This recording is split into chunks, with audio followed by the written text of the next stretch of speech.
Hey guys, welcome back to the channel. Today is Tuesday, November 3rd, 2020, and this is the Flight Sim News. So, the guys over at WarThunder have jumped in and added the Harrier to their arsenal of planes that you can fly. Well, maybe not yet. This was on the 31st. There's an update that's coming. And in that update is going to be the Harrier. In addition to the, I believe this is like the GR1 that's shown right here on the screen at the moment. Yeah, the GR.1, the British Harrier, and first, I believe. In addition to that, there's going to be a GR3. There's going to be an AV-8A for the USA, and there's going to be an AV-8C for the USA as well. So they're going to add 4 Harriers to the game. Not quite sure how this is going to play out in the overall scheme of things, but it looks like it's going to be a pretty big update that they're going to be dropping.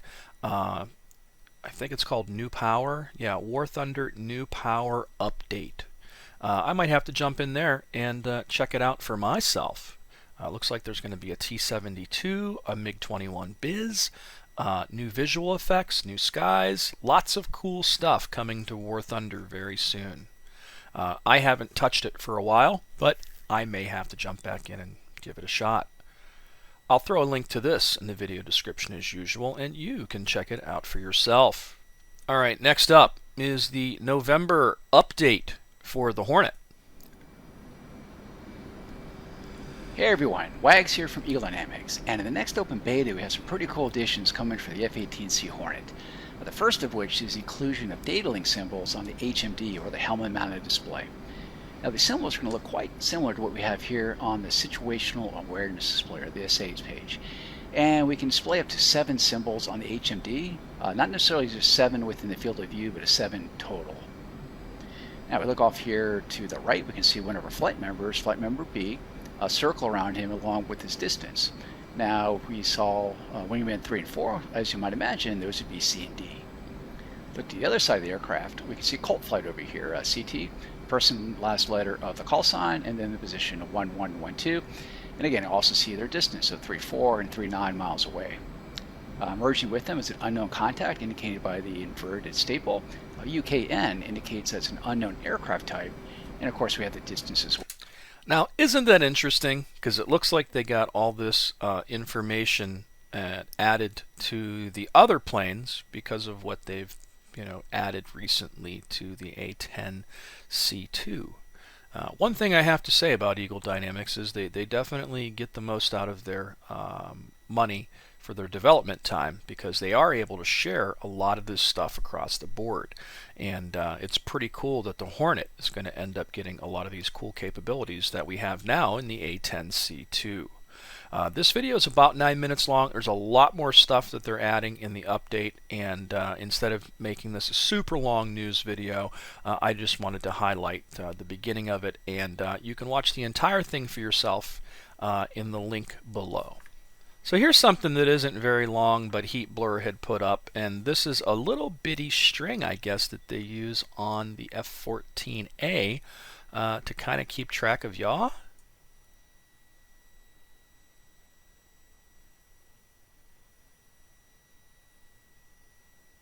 Kind of interesting.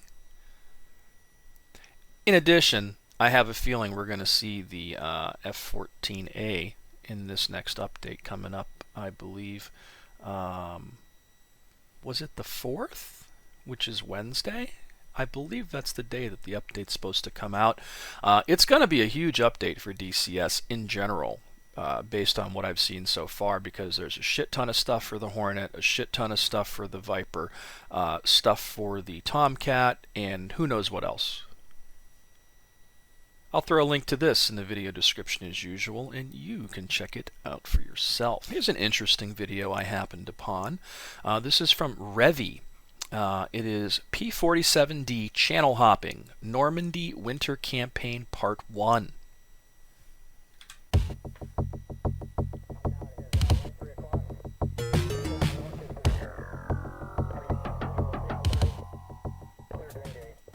Hey guys, how are you doing? I hope you're all doing really well. Finally, we are back. Let's playing some Liberation campaign. This time we are going for Warbirds in the Normandy map. The reason why I haven't done this earlier is because I worked on a texture pack for Normandy, which adds winter textures. It's not finished yet, but I decided that it's good enough to show it off a little bit. I'm really excited for this, man. I have bought the P47 and I own the P51, and I'm going to buy the BF109 in the future. Drawing textures. So if you zoom in, you can see that we have the winter textures here, right? But then there is this layer, this distance layer that is still green. And we try to find the map for that. We basically search every single file, every single map in the game, but we are unable to find it, and that is pretty sad. I asked certain guys if they could give me some information about it, but I haven't got a response. This video is about 29 minutes long in its entirety, and it's a pretty cool video. It looks like the dude has, went and made some new textures for the Normandy map. And looks like it's great fun, so I'll throw a link to this in the video description as usual, and you can check it out for yourself. Now here's something I talked about a while ago in the Flight Sim news. There's an AH-64D mod that you can download for Arma 3. Right, so we have here we have the AH-64 Apache. Haven't flown it since the flight control radar was removed. So there's been a lot of work happening in 2020.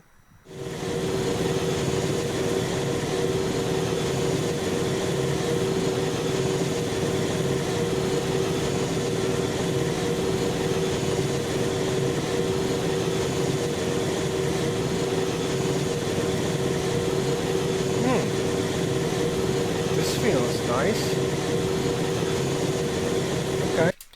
I've been meaning to check this out for myself. I actually think I downloaded it once, and I'm just not in the know of how to install mods in Arma 3 properly, I guess. But it looks interesting, and if you have Arma 3, it might be something you want to get into. I never had very much fun with the choppers in Arma. I tried them out before, and I just couldn't get it. I tend to stick with DCS for that.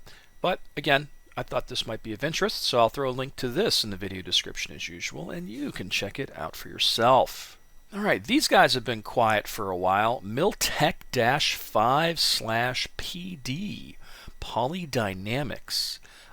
These guys are working on a helicopter, and I guess it's the BO-105, and then there's 5 million other letters after it here. Not familiar with this chopper, but I've heard of the BO-105 before, just not all the other thousands of letters behind it. It looks like some 3D renders of work in progress.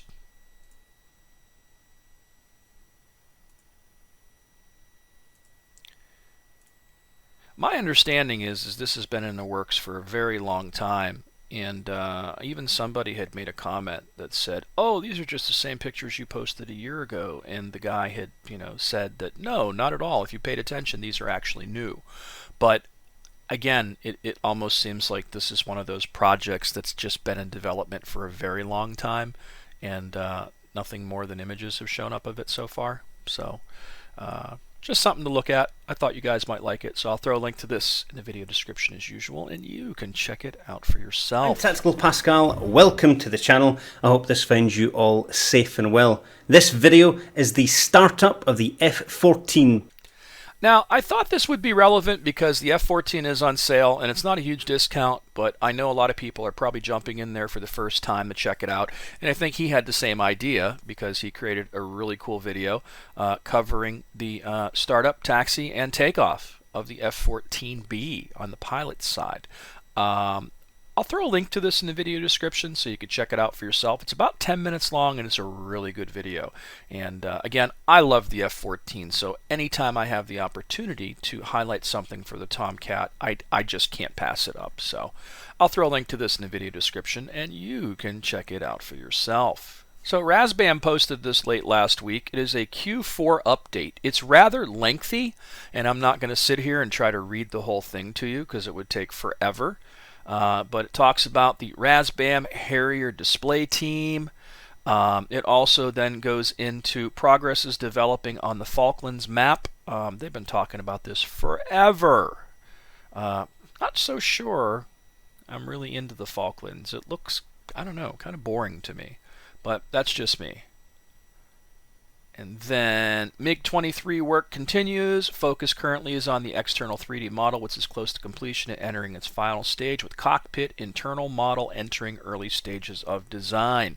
Coding for any systems has not begun as work is focused elsewhere. The Razbam MiG-23 will be a Soviet VVS MiG-23 MLA. In the mission editor, there will be a single option to introduce Iraqi ML modifications. This will include replacing the RWR and with the SPO-15 unit and adding the ASO2 countermeasures dispensers.